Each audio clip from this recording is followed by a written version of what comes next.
On the first day of Christmas, my true love gave to me a partridge in a pear tree. On the second day of Christmas, my true love gives to me 2 turtle doves and a partridge in a pear tree. Soon as I heard the word turtle, I thought of those decadent chocolate, caramel, pecan chocolates, those lovely, lovely turtles, and they seem to come out at Christmas and fill us with love and warmth and deliciousness. So on the second day of our feature, I would like to bring you turtle cakes. So I baked some chocolate cakes in our mini fluted pan, and this will be our feature for today. It is made out of a carbon stainless steel, beautiful even cooking, so no burnt edges, and very, very easy to release the cakes. Literally give it a very, very light spray, or use your silicone basting brush to give it a little bit of an oil, and then cook the cakes for 15 minutes. You can bake from scratch, or if you prefer, you can also do a chocolate cake mix, and I like to add in a box of instant chocolate pudding, 4 eggs, 3/4 cup of oil, and 3/4 cup of water. The batter is much thicker than it normally is, and then I divide it up between the wells.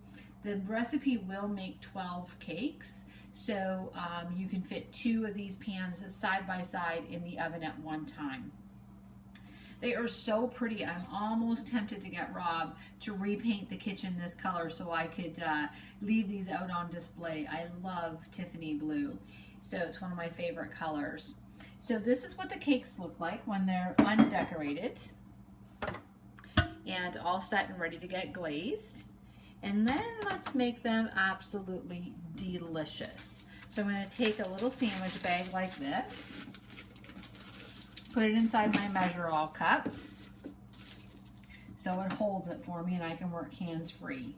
And inside of here I have melted chocolate. You could use 4 squares of Baker's Secret chocolate, or I used a cup of semi-sweet chocolate, and I used about a 1/4 cup of caramel ice cream topping. Put that in the microwave and melt it nice and slow. So check it every 20 to 30 seconds and give it a little stir in between. We're going to zip that bag up.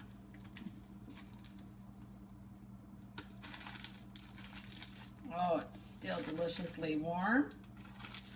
Okay, and I want not a really fine tip, so that's why I'm not using my chocolate drizzler right now. I am going to give it a little snip on the end, and I'm going to cut off a good piece of that because I want a lot of chocolate on these little mini cakes. And then here we go. We're going to glaze across the top.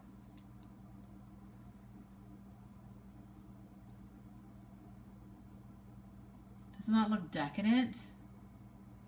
I'm going to move this so that you can see it a little bit.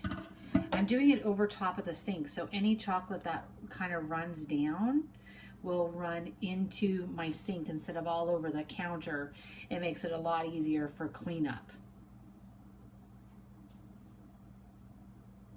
Here we go. Oh, maybe I made a little bit too much glaze. That's okay. When I go outside to cut down some greenery, I'll bring out my little snack bag for my lunch. Here we go. Clean that up a little bit.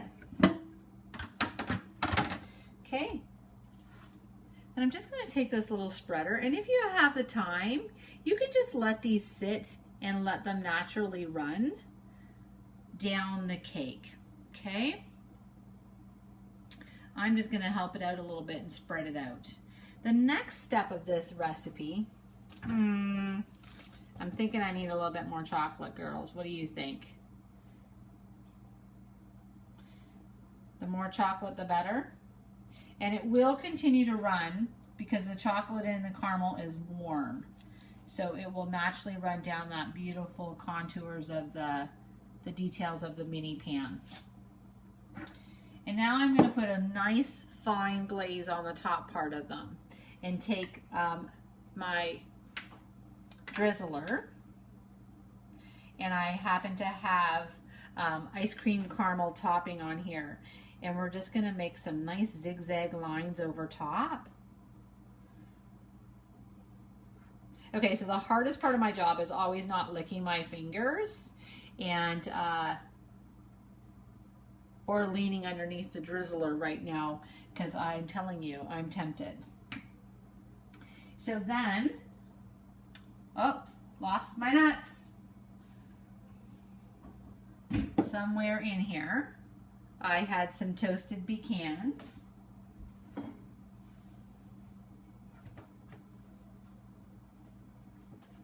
Literally, ladies, I did lose my nuts.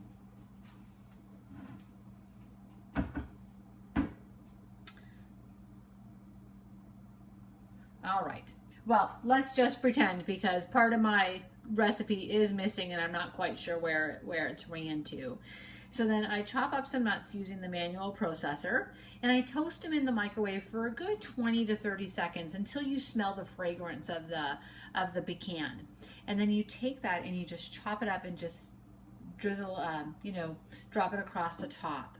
You can wait for this to cool, but I have a funny, sneaky suspicion that it's not going to even make it onto a platter from the cooling rack. This is a fabulous recipe that literally takes 20-25 minutes to make. And for the feature of the day, the mini fluted pan, when you order the fluted pan today, I will add in our drizzler for free. So have a great Saturday, and I look forward to seeing you tomorrow to see what the third day of Christmas brings to you.